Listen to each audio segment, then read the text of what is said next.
नमस्कार दोस्तों, मैं सुनील अमृत। संसार अकेडमी में आप सभी का स्वागत है।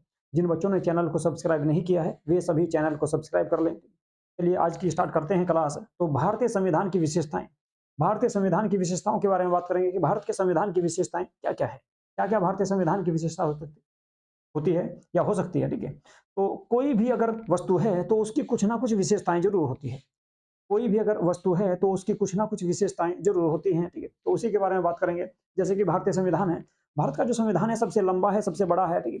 इसमें मौलिक अधिकार हैं, डीपीएसपी बहुत सारी विशेषताएँ हैं भारतीय संविधान की। उन सब के बारे में जो मेन टॉपिक हैं, उनके बारे में बात करेंगे। तो करते हैं स्टार्ट। 42वां जो संविधान संशोधन हुआ था, 1976 ईस्वी में हुआ। 42वां संविधान संशोधन 1976 ईस्वी में हुआ और इंदिरा गांधी की इस समय सरकार थी, तो ठीक है? और इसको ही आपका 42वें संविधान संशोधन को ही लघु संविधान भी कहा जाता है। 42वें संविधान संशोधन को ही लघु संविधान भी कहा जाता है, ठीक है? केशवानंद भारती मामला आपने सुना होगा। केशवानंद भारती वर्सेज केरलवाद 1973 में आया। 1973 में ये आया था। इसमें सर्वोच्च न्यायालय ने निर्णय दिया कि संसद की घटक शक्ति इसे संविधान के मूल ढांचे को बदलने की अनुमति नहीं देती। संविधान की जो वो संसद को जो शक्तियां दी गई हैं, संसद को जो पावर दी गई है, ठीक है, उन पावर के अनुसार भी संविधान की जो है वो संसद जो है, संसद जो है भारतीय संविधान के मूल ढांचे में परिवर्तन नहीं कर सकती। हालांकि संविधान में संशोधन कर सकती है, लेकिन संविधान का जो मूल ढांचा है उसमें बदलाव नहीं किया जाएगा। जैसे कि स्वतंत्रता है, लोकतंत्र है, मौलिक अधिकार है, ठीक है, या न्यायपालिका की शक्ति है, कुछ ऐसे टॉपिक हैं। इसके लिए अलग से एक टॉपिक आएगा कि मूल ढांचा किसे कहा जाता है, संविधान का मूल ढांचा क्या है। तो संविधान के मूल ढांचे में संसद भी संशोधन नहीं कर सकती। ये बात केशवानंद भारती वाद 1973 में जो फैसला आया था सुप्रीम कोर्ट का, उसमें दिया गया था। इसके बाद एक और मैटर आया, आपका केस आया था मिनर्वा मिल्स वाद 1980। सर्वोच्च न्यायालय ने माना कि भारतीय संविधान की स्थापना मौलिक अधिकारों और मौलिक कर्तव्यों के बीच संतुलन के आधार पर ही कार्य किया जाएगा। तो बहुत सारी संविधान की विशेषताएं हैं। मिनर्वा मिल्स वाद में कहा गया था कि मौलिक अधिकार और डीपीएसपी जो है वो एक दूसरे के पूरक हैं, एक दूसरे के पूरक हैं, और दोनों का ही जो कर्तव्य है वो नागरिकों का विकास करना है। अतः सरकार को इन दोनों को ध्यान में रखकर ही कार्य करना चाहिए। अब बात करें जो आज का टॉपिक है, भारतीय संविधान की विशेषताएं। तो भारतीय संविधान की विशेषताओं के बारे में बात करेंगे। भारतीय संविधान की विशेषताएं क्या है? तो सबसे पहले नंबर एक में आप कह सकते हैं कि भारत का जो संविधान है सबसे लंबा लिखित संविधान है। भारत का जो संविधान है वो सबसे लंबा लिखित संविधान है। ये भी भारतीय संविधान की एक मौलिक विशेषता है, सबसे महत्वपूर्ण विशेषता है भारतीय संविधान की, ठीक है, जो आपकी सबसे लंबा लिखित संविधान। और जिस वक्त मूल जो रूप से मूल संविधान था, मूल संविधान उसे कहते हैं जो 26 जनवरी 1950 को लागू किया गया था। यानी कि 26 जनवरी 1950 या 26 नवंबर 1949 को भारतीय संविधान को पूरा कर दिया गया था और 26 जनवरी 1950 को इसे लागू किया गया। तो उस समय इसमें 26 जनवरी 1950 को जो मूल संविधान है उसमें 395 अनुच्छेद, 22 भाग और 8 अनुसूचियां थी, जो विश्व के किसी भी देश के संविधान में इतने ज्यादा मौलिक अधिकार या इतनी अधिक अनुसूचियां या भाग नहीं है। तो भारत का जो संविधान है सबसे लंबा लिखित संविधान है, ठीक है, और सबसे विशाल संविधान भी भारत का संविधान ही माना जाता है, ठीक है। इसके अलावा भारतीय संविधान में जो है एकल संविधान है। संविधान सभा के कानूनी दिग्गजों का जो प्रभुत्व है इसमें आपका शामिल किया गया है। वर्तमान में इसमें अगर बात करें तो भारतीय संविधान में जो मूल संविधान में 395 अनुच्छेद थे, इसके अलावा 22 भाग और 8 अनुसूचियां थी, तो उनमें से अब वर्तमान में कितने हो चुके हैं? वर्तमान में कई बार भारतीय संविधान में संशोधन किया गया है। अब तक 106 संविधान संशोधन हो चुके हैं। तो उनमें से ही कुछ चीजें अगर बात करें, अब वर्तमान में लगभग 472 अनुच्छेद, 472 अनुच्छेद वर्तमान में लगभग 472 अनुच्छेद, यानी कि 470 से 472 के आसपास अनुच्छेद हो चुके हैं और 12 अनुसूचियां हैं। और अगर भाग की बात करें तो ये आपके 25 हो चुके हैं। तो मूल संविधान में 22 भाग थे, अब वर्तमान में 25 हो चुके हैं। मूल संविधान में 8 अनुसूचियां थी, अब यह 12 हो चुके हैं। मूल संविधान में 395 अनुच्छेद थे, अब लगभग 472 या 470 हो चुके हैं, ठीक है। तो बात करें कि भारत का जो संविधान है वो विश्व का सबसे लंबा और सबसे लंबा लिखित संविधान है। इतना लंबा लिखित संविधान किसी भी देश का नहीं है। अब बात करें विभिन्न स्रोतों से लिया गया क्या है भारतीय संविधान के, ओ सॉरी, विभिन्न स्रोत का मतलब है कि भारतीय संविधान में कुछ आंतरिक और कुछ बाहरी दोनों प्रकार के स्रोतों का मिश्रण है। दोनों प्रकार के स्रोतों का मिश्रण है। स्रोत किसे कहते हैं? इससे पहला जो वीडियो आया था आपका, इससे पहला जो वीडियो डाला गया था उसमें आप देख सकते हैं कि भारतीय संविधान के स्रोत किसे कहते हैं, ठीक है। तो विभिन्न प्रकार के स्रोत हैं भारतीय संविधान में, आंतरिक भी और बाहरी भी, ठीक है। भारत में लगभग 250 अनुच्छेद जो हैं, भारत में लगभग 250 जो अनुच्छेद हैं वे भारत शासन अधिनियम 1935 से लिए गए हैं। इसके अलावा बहुत सारे देशों से हमने बहुत सारी चीजें शामिल की हैं, जैसे कि मौलिक अधिकार आपके यूएसए से लिए गए हैं, ठीक है। डीपीएसपी आपके आयरलैंड के संविधान से लिए गए हैं। मौलिक कर्तव्य आपके रूस के संविधान से लिए गए हैं। तो इस तरह से भारतीय संविधान में आंतरिक और बाहरी दोनों प्रकार के स्रोतों का मिश्रण देखने को मिलता है। अब बात करें एकात्मकता के साथ संघीय प्रणाली, ठीक है, एकात्मकता के साथ संघीय प्रणाली, ठीक है। भारतीय संविधान में कहीं भी संघ शब्द का प्रयोग नहीं किया गया है, बल्कि अनुच्छेद 1 जो है आपका, भारतीय संविधान का जो अनुच्छेद 1 है, अनुच्छेद 1 और भाग 1 में कहा गया कि भारत राज्यों का संघ होगा। भारत जो है वो राज्यों का संघ होगा, यानी कि राज्यों को मिलाकर ही भारत का निर्माण किया गया है। राज्यों को मिलाकर ही भारत का निर्माण किया गया है। अब संघीय विशेषता की अगर बात करें तो इसमें 2 सरकारें होती हैं, ठीक है, जिसमें 2 सरकारें होती हैं, राज्य सरकार और एक होती है आपकी केंद्र सरकार, ठीक है। शक्तियों का विभाजन किया गया है केंद्र सरकार के अंतर्गत भी और राज्य सरकार के अंतर्गत भी, यानी कि शक्तियां जो है केंद्र को भी दी गई है और राज्य को भी दी गई है। इसके बाद बात करें कि लिखित संविधान है, ये भी एक आपका जो है ना एकात्मक प्रणाली है, यानी कि लिखा हुआ है, पता है कि राज्यों को हमारे क्या क्या मौलिक अधिकार हैं, क्या क्या हमारे अधिकार हैं, और केंद्र को भी पता है कि हमारे अंदर कौन कौन से विषय आएंगे, हम कहाँ कहाँ पर काम कर सकते हैं। द्विसदनीय व्यवस्था, द्विसदनीय का मतलब है आपका राज्यसभा और लोकसभा, 2 सदन है। इसके अलावा संविधान की सर्वोच्चता, भारत के संविधान में जो है संविधान को सर्वोच्चता दी गई है, ठीक है, संविधान को सर्वोच्चता दी गई है, संविधान से ऊपर कोई नहीं है भारत में, संविधान से ऊपर कोई नहीं है, तो सर्वोच्च कौन है भारत में? संविधान है। बात करें अगली विशेषता की, एकात्मकता के साथ संघीय प्रणाली, ठीक है, ये तो हो गया आपका। कठोर और लचीलापन, भारतीय संविधान एक तरह से कहा जाए तो कठोर भी है और लचीला भी है, ठीक है, यूएसए की तरह कठोर भी है और ब्रिटेन के संविधान की तरह लचीला भी है, क्योंकि बहुत सारी चीजें भारतीय संविधान में ऐसी हैं जिनको जो है बदलना बहुत मुश्किल होता है, यानी कि विशेष प्रावधान के अलावा विशेष संविधान संशोधन में विशेष बहुमत के साथ साथ आधे से अधिक राज्यों की सहमति लेनी पड़ती है। कुछ प्रावधान भारतीय संविधान में ऐसे हैं जिन्हें आधे से अधिक राज्यों की सहमति, संसद की अनुमति के बाद, संसद की अनुमति के साथ साथ आधे से अधिक राज्यों की भी अनुमति लेनी पड़ती है, जिसको कठोर कहा जाता है। जबकि कुछ प्रावधान ऐसे हैं जिन्हें केवल 1/3 बहुमत से ही संविधान में संशोधन कर दिया जाता है, तो उसको लचीला कहा जाता है। इसके बाद सरकार का संघीय स्वरूप, भारतीय सरकार जो है उसका जो संसदीय स्वरूप है, संसदीय का मतलब है कि भारत में जो है, भारत में सरकार, भारतीय संविधान ने सरकार की अमेरिकी राष्ट्रपति प्रणाली की तुलना में सरकार की ब्रिटेन संसदीय प्रणाली को अपनाया है। कि ब्रिटेन में जो है प्रधानमंत्री होते हैं, प्रधानमंत्री की शक्ति अधिक होती है, ठीक है, और वेस्ट मिनिस्टर मॉडल, यानी कि जो मंत्रिमंडल होता है, मंत्रिमंडल के अनुसार प्रधानमंत्री या सरकार कार्य करती है। जबकि अमेरिका में क्या है, अमेरिका में राष्ट्रपति को जो है प्रमुख माना गया है और राष्ट्रपति के अनुसार, ठीक है, राष्ट्रपति के अनुसार वहां प्रशासन चलता है, जबकि भारत में संसद यानी कि मंत्रिमंडल की सलाह पर भारत में शासन व्यवस्था चलती है। तो सरकार में संसदीय स्वरूप दिया गया है, संसद की विशेषता दी गई है, संसद को विशेष पावर दिया गया है, कहां पर? भारत में, ठीक है। अब बात करें संसदीय संप्रभुता और न्यायिक सर्वोच्चता का संरक्षण, तो संसद की संप्रभुता यानी कि ब्रिटेन की संबंध से, ब्रिटेन की जो संसद है उससे संबंधित ली गई। हमने जो संसदीय व्यवस्था का जो प्रावधान लिया है वो इंग्लैंड के संविधान से लिया गया है, इसलिए भारत में संसदीय विशेषाधिकार है, यानी कि संसद को विशेष पावर दिया गया है। इसके बाद एकीकृत एवं स्वतंत्र न्यायपालिका, भारत में जो न्यायपालिका है वो एकीकृत है, यानी कि एकल है और उसको पूरी स्वतंत्रता दी गई है। जैसे कि मान के चलिए आप जो है डिस्ट्रिक्ट कोर्ट में अपना मुकदमा हार जाते हैं, तो आप फिर हाई कोर्ट में अपील कर सकते हैं, हाई कोर्ट के बाद आप सुप्रीम कोर्ट में जा सकते हैं, यानी कि एक ही प्रक्रिया, एक व्यक्ति स्टेप बाय स्टेप, ठीक है, स्तर बाय स्तर आपका, ठीक है, ऊपर तक जा सकता है। इनके सबसे पहले डिस्ट्रिक्ट कोर्ट में जाएगा, अगर जिला कोर्ट में अपना मुकदमा हार जाता है तो हाई कोर्ट में जाएगा, हाई कोर्ट में अपना मुकदमा हार जाता है तो सुप्रीम कोर्ट में जाएगा, इनके सुप्रीम कोर्ट तक अपील कर सकता है, ठीक है। तो भारतीय संविधान में जो है एकीकृत और स्वतंत्र न्यायपालिका दी गई है। अब देख लेते हैं सर्वोच्च न्यायालय, ठीक है, सर्वोच्च न्यायालय देश में एकीकृत न्यायिक प्रणाली के शीर्ष पर है। इसके बाद राज्यों और अधीनस्थ अदालतों और अन्य निचली अदालतों में उच्च न्यायालय है, ठीक है। अपील का उच्चतम न्यायालय, ठीक है, यानी कि एक व्यक्ति जो है नीचे से ऊपर तक अपील कर सकता है। सॉरी, जैसे मैंने आपको बताया है कि कोई व्यक्ति अगर डिस्ट्रिक्ट कोर्ट में अपना मुकदमा हार जाता है तो वह हाई कोर्ट या सुप्रीम कोर्ट में जा सकता है। इसके अलावा उच्चतम न्यायालय के माध्यम से ही नागरिकों को मौलिक अधिकारों की गारंटी दी गई है और संविधान का संरक्षक भी आपका न्यायपालिका को ही माना गया है।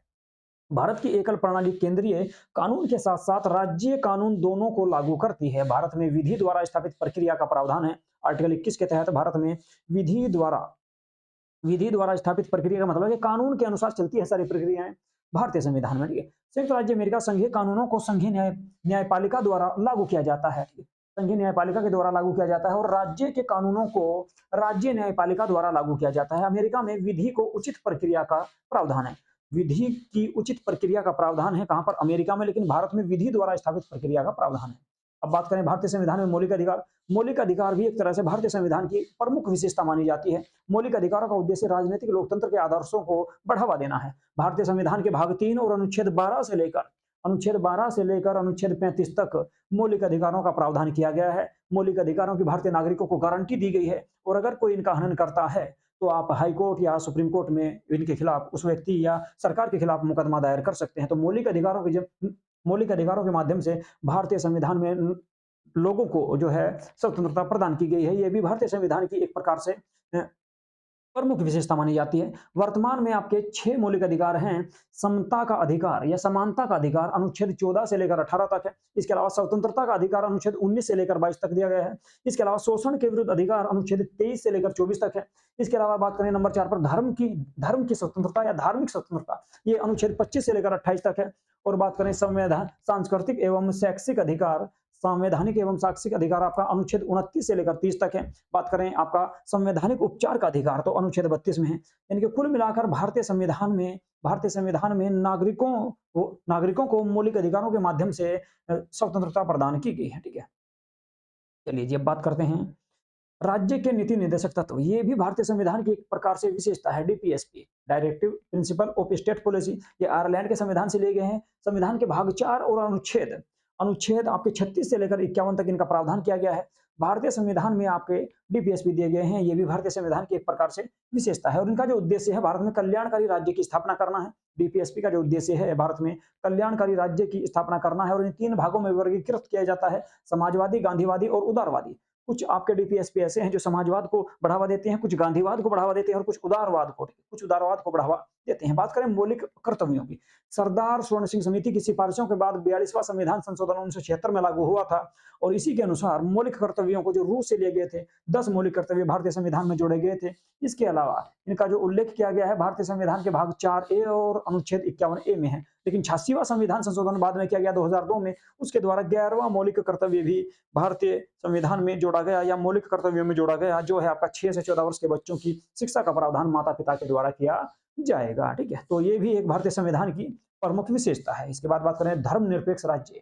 भारत जो है एक धर्मनिरपेक्ष राष्ट्र है और ये शब्द आपका जोड़ा गया था आपका कब, 42वां संविधान संशोधन 1976 के द्वारा, इंदिरा गांधी की सरकार थी, तो इस शब्द को जोड़ा गया। इसका मतलब है कि भारत का कोई भी धर्म नहीं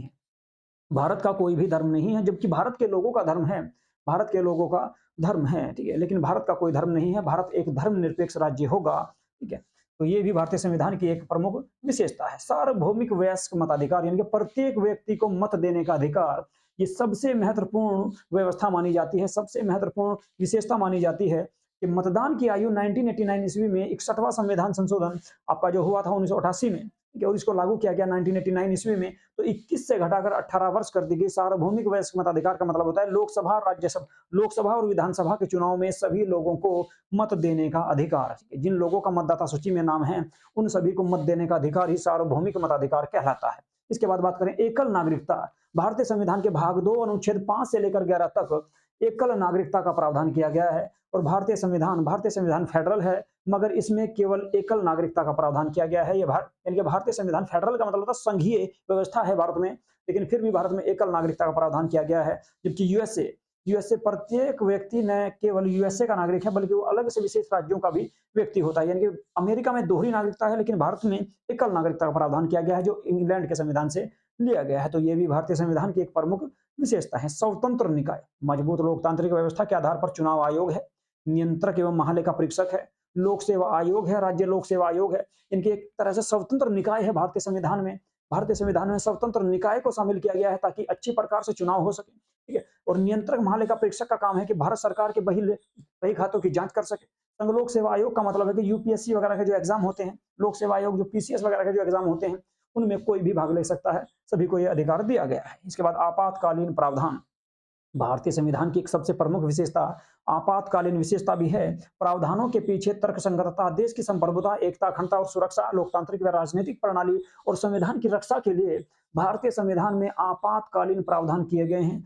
आप जान के अगर देश में कोई आपदा आती है, कोई देश भारत पर आक्रमण करता है या सशस्त्र विद्रोह होता है या आक्रमण होने की संभावना होती है तो अनुच्छेद 352 के अनुसार राष्ट्रपति के द्वारा आपातकाल की घोषणा की जा सकती है। अगर कोई राज्य अपने राज्य को चलाने में असक्षम होता है, संविधान के अनुसार कार्य नहीं करता, तो 356 के अनुसार उस राज्य में राष्ट्रपति शासन की घोषणा की जा सकती है राज्यपाल के प्रस्ताव पर। ठीक है। इसके बाद अगर देश की आर्थिक स्थिति खराब होती है तो उसके आधार पर 360 अनुच्छेद 360 के अनुसार वित्तीय आपातकाल की घोषणा की जा सकती है। ये भी एक अनूठी विशेषता है भारतीय संविधान की, आपातकालीन प्रावधान। ठीक है। इसके बाद बात करें त्रिस्तरीय सरकार। दुनिया के किसी भी देश में त्रिस्तरीय सरकार की गठन नहीं किया जाता। भारत में आपका त्रिस्तरीय यानी कि 3 स्तरों पर सरकार का गठन किया जाता है। एक है आपका पंचायती स्तर यानी कि ग्राम स्तर पर, दूसरा है आपका विधानमंडल यानी कि राज्य स्तर पर, और तीसरा है संसद यानी कि आपका केंद्र स्तर पर। तो त्रिस्तरीय शासन व्यवस्था भारत में है। तो 73वां संविधान संशोधन 1992-93 में जो हुआ था, पंचायतों को संवैधानिक दर्जा दिया गया और भाग 9 तथा अनुसूची 11 जोड़ी गई थी। इसके अलावा 74वां संविधान संशोधन आपका जो किया गया 1992-93 में नगर निकाय या नगर पालिकाओं को संवैधानिक मान्यता दी गई और इसके लिए भाग 9A और अनुसूची 12 जोड़ी गई थी। जबकि बात करें डीपीएसपी की, तो डीपीएसपी में भी आपका पंचायतों को पहले से ही मूल संविधान से ही प्रावधान दिया गया है। आर्टिकल 40 के तहत, अनुच्छेद 40 के तहत आपका जो पंचायतों को प्रावधान दिया गया है वो डीपीएसपी में दिया गया। सहकारी समितियां ये क्या है? ठीक है। 97वां संविधान संशोधन 2011 में हुआ था। 97वां संविधान संशोधन 2011 में हुआ और सहकारी समितियों को संवैधानिक दर्जा और संरक्षण प्रदान किया गया। मौलिक अधिकार अनुच्छेद 19, मौलिक अधिकारों में अनुच्छेद 19 के तहत सहकारी समितियों का गठन करने का अधिकार है और सहकारी समितियों के प्रचार पर एक मौलिक कर्तव्य जोड़ा गया। कौन सा? अनुच्छेद 43 ख, अनुच्छेद 43 ख को जोड़ा गया। सहकारी समितियों के लिए अनुच्छेद 243 जेड एच से अनुच्छेद 243 जेड आई, 243 जेड एच से 243 जेड आई के रूप में भी भाग 9B या 9 ख को जोड़ा गया है। तो सहकारी समितियां भी एक प्रकार से भारतीय संविधान की विशेषता है। तो अगर मोटा-मोटा बात करें कि भारतीय संविधान की विशेषताएं कौन-कौन सी हैं, तो भारतीय संविधान की सबसे प्रमुख जो विशेषता मानी जाती है वो मानी जाती है कि भारतीय जो संविधान है वो सबसे लंबा लिखित संविधान है।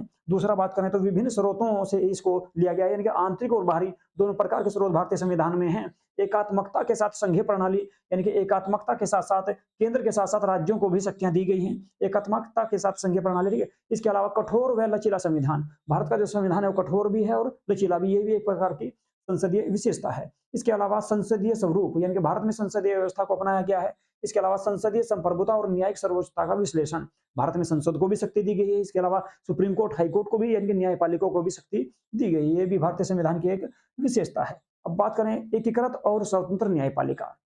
भारत में जो न्यायपालिका है वो एकीकृत है और स्वतंत्र है, यानी कि संविधान के अनुसार पूरी तरह से वो काम करती है। चाहे आपका गरीब हो, कोई अमीर हो, सरकार हो या नागरिक हो, सभी को यहाँ पर जो है न्याय प्राप्त होता है। मौलिक अधिकारों के माध्यम से आपका भारतीय लोगों को जो है अनेक स्वतंत्रता प्रदान की गई है। ये भी भारतीय संविधान की एक विशेषता है। राज्य के नीति निर्देशक सिद्धांत डीपीएसपी, मौलिक कर्तव्य और धर्मनिरपेक्ष राज्य, ये भी भारतीय संविधान की एक प्रकार से प्रमुख विशेषता है। सार्वभौमिक वयस्क मताधिकार, यानी कि प्रत्येक व्यक्ति को मत देने का अधिकार दिया गया है। ये भी एक प्रकार की नागरिकता है। एकल नागरिकता जो इंग्लैंड के संविधान से ली गई है। स्वतंत्र निकाय और आपातकालीन प्रावधान, ये भी भारतीय संविधान की सबसे महत्वपूर्ण जो है विशेषताएं मानी जाती है। त्रिस्तरीय सरकार, पूरी दुनिया में कहीं भी त्रिस्तरीय सरकार नहीं है। 3 स्तरों पर सरकार बनती है, ग्राम स्तर, ठीक है, राज्य स्तर और केंद्र स्तर। ठीक है, केंद्र स्तर पर। इसके अलावा सहकारी समितियों को भी भारतीय संविधान में शामिल किया गया है। ये भी भारतीय संविधान की एक प्रकार से विशेषता है। तो भारतीय संविधान की जो प्रमुख विशेषताएं थी, इन्हीं से अक्सर क्वेश्चन आता रहता है। छोटा सा वीडियो था आपका ये, ठीक है। तो कैसा ये वीडियो आपको लगा है, इसके बारे में आपने अपने विचार जरूर दें। ठीक है, तो चलिए यहीं पर करते हैं क्लास को समाप्त। और जिन लोगों ने इस चैनल को सब्सक्राइब नहीं किया है तो वे सभी चैनल को सब्सक्राइब कर लें और वीडियो को अधिक से अधिक जो है शेयर करें। ठीक है।